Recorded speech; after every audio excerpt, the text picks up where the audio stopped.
So welcome back to our YouTube channel everybody.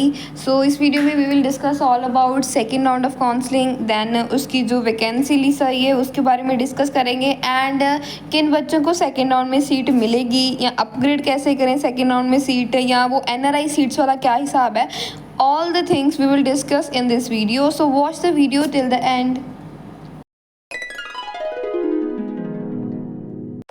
So second round की counselling जो है वो आज 31 जुलाई से शुरू हो रही है. 31 से वो 8 अगस्त तक आपके पास टाइम है, आप प्रेफरेंस फिल कर सकते हो.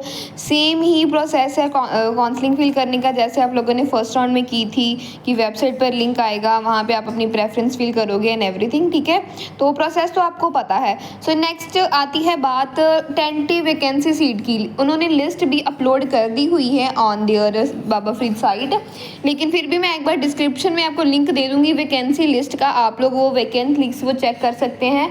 उसमें हर कॉलेज के अकॉर्डिंग हर कैटेगरी की कितनी कितनी सीट वेकेंट रह चुकी हैं ये उन्होंने बता दिया हुआ है. ठीक है, इतनी इतनी सीट हर कैटेगरी में वेकेंट है.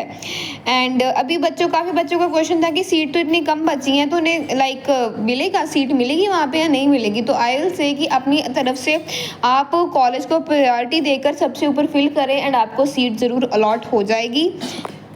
और सीट ये नहीं है कि सीट आप अनक्वालिफाइड भी होंगे तो भी आपको सीट देगी.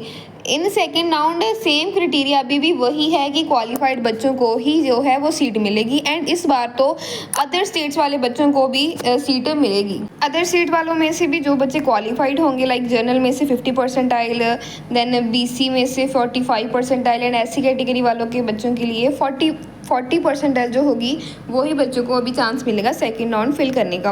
एंड उसके बाद आती है NRI कोटा में जो सीट हर कॉलेज में शो की जा रही हैं. सो एक बात मैं क्लियर करना चाहती हूँ कि NRI कैंडिडेट्स जो होते हैं मतलब कि वो NRI कैंडिडेट्स से पहली बात है कि PPMT में भी NRI कैंडिडेट्स जो है पेपर देते हैं वो बहुत ही कम होते हैं. मतलब बहुत ही लेस चांसेस होते हैं कि एक या दो कोई कैंडिडेट होगा NRI कैंडिडेट. और जो भी NRI सीट्स बचेंगी बाकी सब वो एट द एंड जाके वो सीट सारी ही ओपन कैटेगरी में वो सीट कन्वर्ट कर दी जाएंगी. मतलब जनरल कैटेगरी वाले बच्चे भी वो सीट्स ले सकते हैं क्योंकि ऑलमोस्ट सभी कॉलेज में हमें ये देख सकते हैं लिस्ट में कि जनरल कैटेगरी वालों की बहुत कम सीट वेकेंट रह चुकी हैं. सो एट द एंड जो NRI सीट्स है ना, कोटे वाली सीट NRI कोटे वाली, वो सारी ही कन्वर्ट हो जाएगी फॉर ओपन कैटेगरी. वो ओपन कैटेगरी को सीट अलॉट कर दी जाएगी. So that is the reason कि आप लोग अपनी तरफ से काउंसलिंग फिल करो. और उन्होंने नोटिस में भी ये बात लिखी है कि मेक श्योर कि आप दोनों ही कोटा फिल करो काउंसलिंग फिल करते टाइम. गवर्नमेंट कोटा भी फिल करो और मैनेजमेंट भी फिल करो क्योंकि आपको चांसेस ऐसे ज़्यादा हो जाते हैं अगर आप दोनों कोटा फिल करते हो अपनी काउंसलिंग में. और उन्होंने ये भी लिखा हुआ है कि जो फीस स्ट्रक्चर है गवर्नमेंट कोटा या मैनेजमेंट कोटा का वो सेम ही है जो उन्होंने पंजाब नोटिफिकेशन में शायद ऐसा कुछ लिखा था कि उसमें बताया है.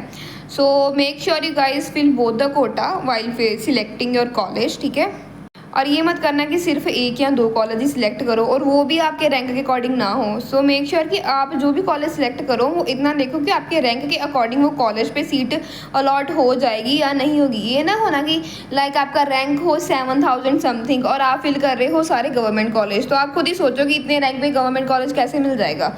सो मेक श्योर कि आप अपने रैंक के ही अकॉर्डिंग जो है वो कॉलेज फिल करो. दैट ओनली देन आप लोगों को फॉर श्योरली कॉलेज अलॉट होंगे.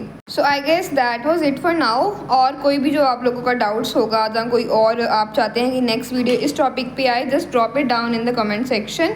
And for more updates and daily information subscribe the YouTube channel. Thank you.